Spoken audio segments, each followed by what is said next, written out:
കോഴിക്കോട് കക്കയത്ത് കാട്ടുപോത്താക്രമണത്തിൽ കർഷകൻ കൊല്ലപ്പെട്ട സംഭവത്തിൽ പ്രതിഷേധം ശക്തമാണ്. ആവശ്യങ്ങൾ അംഗീകരിക്കാതെ പോസ്റ്റ്മോർട്ടം അനുവദിക്കില്ല എന്ന് കുടുംബം അറിയിച്ചതോടെ നടപടികൾ വൈകുന്നു. വന്യമൃഗശല്യത്തിൽ സർക്കാരിന് മുന്നറിയിപ്പുമായി ഇതിനിടെ താമരശ്ശേരി രൂപത രംഗത്തെത്തി. ഇന്നലെ വൈകിട്ട് 3 മണിക്കാണ് കക്കയം സ്വദേശി അബ്രഹാം കാട്ടുപോത്തിന്റെ ആക്രമണത്തിൽ കൊല്ലപ്പെട്ടത്. സംഭവം നടന്ന് 24 മണിക്കൂർ കഴിയുമ്പോഴും മൃതദേഹം മോർച്ചറിയിൽ തന്നെയാണ്. മുന്നോട്ട് വെച്ച ആവശ്യങ്ങളിൽ നിന്ന് പിന്നോട്ടില്ല എന്ന് ഒരു ജനത ഒന്നാകെ പറയുന്നു.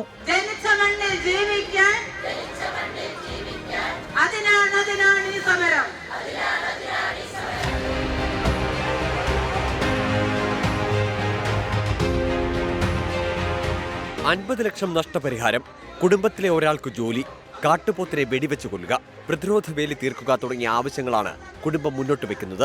ഇത് ചർച്ച ചെയ്യാൻ വനംവകുപ്പിന്റെയും ജനപ്രതിനിധികളുടെയും നേതൃത്വത്തിൽ ഇന്ന് 3 ചർച്ചകൾ നടന്നു.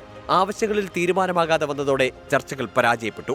ഉറപ്പുകൾ രേഖാമൂലം ലഭിക്കാതെ ഇൻക്വസ്റ്റ് അനുവദിക്കില്ലെന്ന് ജനപ്രതിനിധികളും ബന്ധുക്കളും അറിയിച്ചതോടെ പോസ്റ്റ്മോർട്ടം ഉൾപ്പെടെ വൈകുകയാണ്.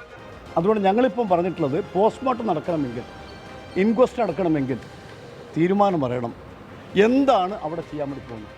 അതിനുശേഷം മാത്രമേ പോസ്റ്റ്മോർട്ടത്തോട് സഹകരിക്കൂ, ഇൻക്വസ്റ്റോട് സഹകരിക്കൂ. താമരശ്ശേരി ബിഷപ്പ് മാർ റെമിജിയോസ് ഇഞ്ചനാനിയലിന്റെ നേതൃത്വത്തിൽ കക്കയം ഫോറസ്റ്റ് ഓഫീസ് ഉപരോധിച്ചു. ഇനി മൃഗങ്ങൾ നാട്ടിലിറങ്ങിയാൽ തങ്ങൾ തന്നെ വെടിവെക്കുമെന്ന് ബിഷപ്പിന്റെ മുന്നറിയിപ്പ്. നമ്മുടെ കൃഷിയിടങ്ങൾ സംരക്ഷിക്കാൻ ഒരു സർക്കാർ നമ്മൾ ആവശ്യമില്ല, ഞങ്ങൾ തന്നെ സംരക്ഷിച്ചുകൊള്ളാം. ഞങ്ങളുടെ കൃഷിയിടങ്ങളിലേക്ക് കടന്നു വരുന്ന മൃഗങ്ങളെ കൈകാര്യം ചെയ്യുവാനുള്ള അനുവാദം മാത്രം ഞങ്ങൾക്ക് തന്നാൽ മതി, അത് ഞങ്ങൾ ഇവിടെ ചെയ്തുകൊള്ളാം. ഇതാണ് സർക്കാരിനോട് ഞങ്ങൾക്ക് ആവശ്യപ്പെടാനുള്ളത്. സർക്കാർ ഞങ്ങൾക്കത് നൽകിയില്ലെങ്കിൽ ഒരു ദിവസം പ്രഖ്യാപിച്ച് ഞങ്ങൾ തീർച്ചയായിട്ടും ഞങ്ങളുടെ പ്രദേശങ്ങളിൽ ഇറങ്ങി ഞങ്ങൾ വെടിവെച്ച് കൊല്ലുക തന്നെ ചെയ്യും. ഞങ്ങൾ അവരെ കൈകാര്യം ചെയ്യും. ഒരു ഫോറസ്റ്റ് ഉദ്യോഗസ്ഥനും കടന്നു വരാൻ, ഈ പ്രദേശത്ത് നിന്ന് ഒരടി കടക്കാൻ ഞങ്ങൾ അനുവദിക്കുകയില്ല എന്ന് തന്നെ ഉറക്കെ പ്രഖ്യാപിക്കുകയാണ്.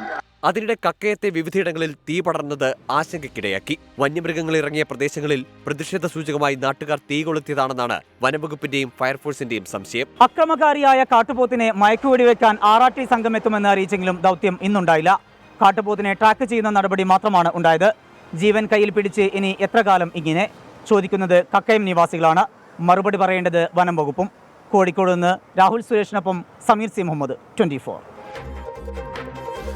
വലിയ പ്രതിഷേധങ്ങളാണ് കക്കയത്തും കൂരാച്ചുണ്ടിലുമൊക്കെ നടക്കുന്നത്. ഇനി മൃഗങ്ങൾ നാട്ടിലിറങ്ങിയാൽ തങ്ങൾ തന്നെ വെടിവെക്കുമെന്നാണ് താമരശ്ശേരി ബിഷപ്പിന്റെ മുന്നറിയിപ്പ്.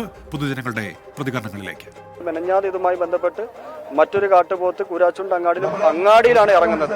തലേന്ന് രാത്രി 7 മണിക്ക് ഇറങ്ങിയ കാട്ടുപോത്ത് പിറ്റേന്ന് 12:30 വരെയും ഈ ജനവാസ മേഖലയിലാണ് നിൽക്കുന്നത്. അബ്രഹാം ചേട്ടന്റെ കൊലപാതകവുമായി ബന്ധപ്പെട്ടുണ്ടായിട്ടുള്ള ആ കാട്ടുപോത്ത് എന്ന് പറയുന്നത് 2 മാസം മുന്നേ ഡാം സൈറ്റിന്റെ അകത്ത് വരികയും എറണാകുളത്തുള്ള ഒരു ടൂറിസ്റ്റിന് 3 വാരിയല്ലുകളാണ് കുത്തിപ്പുറത്തെത്തി മിംസ് ഹോസ്പിറ്റലിൽ ക്രിട്ടിക്കൽ സ്റ്റേജിലായിരുന്നു. മറ്റൊരു തരത്തിന് ജീവിക്കാൻ ആനകൾ കുരങ്ങളൊന്നും സംഭവിക്കുന്നില്ല, കാരണം ആദായങ്ങൾ എടുത്ത് ജീവിക്കാൻ. അപ്പോൾ ഇങ്ങനെയുള്ള മലഭാഗത്തു നിന്ന് എല്ലാവരും വന്യമൃഗങ്ങളെ പേടിച്ചിട്ട് താഴേക്ക് വീട് വാടകയ്ക്ക് എടുത്തു, ഓരോരുത്തരും വീട് വെച്ച് കൊടുത്തു. അങ്ങനെയായിട്ട് മനുഷ്യന്മാർ ഇറങ്ങിക്കൊണ്ടിരിക്കുന്നു. ഇപ്പം ജനങ്ങൾക്കാണ് വന്യമൃഗങ്ങളെ പേടി, വന്യമൃഗങ്ങൾക്ക് ജനങ്ങളെ പേടിയില്ല. ഇന്നലെ ഞങ്ങളുടെ ഒരു സഹോദരൻ ഇവിടെ മരണപ്പെട്ടു. മിനിഞ്ഞാന്ന് സമയത്ത് നമുക്കറിയാം കോതമംഗലത്ത് ഇതേപോലെ സമാനമായ രീതിയിൽ കാട്ടാനയുടെ ആക്രമണം ഉണ്ടായി. ഇതേപോലെ സംസ്ഥാനത്ത് മുഴുവൻ സ്ഥലങ്ങളിൽ ഇതാണ് ഉള്ളത്. അപ്പം നാട്ടിലിറങ്ങുന്ന വന്യമൃഗങ്ങളെ വെടിവെച്ച് കൊല്ലാനുള്ള ഒരു നിയമം ഉണ്ടാകണം. കാട്ടുപന്നിയെ ബർമിനായിട്ട് പ്രഖ്യാപിച്ച് അതിനെ കൊല്ലാനുള്ള അധികാരം കൊടുക്കാമെങ്കിൽ, അന്ന് ഞങ്ങൾ ഈ സമരത്തിൽ പങ്കെടുത്തപ്പോൾ അതിനെ കൊല്ലണമെന്ന് പറഞ്ഞപ്പോൾ AC റൂമിൽ അന്തപുരങ്ങളിലിരുന്ന ആളുകൾ ഇതിനെ എതിർത്തിരുന്നു.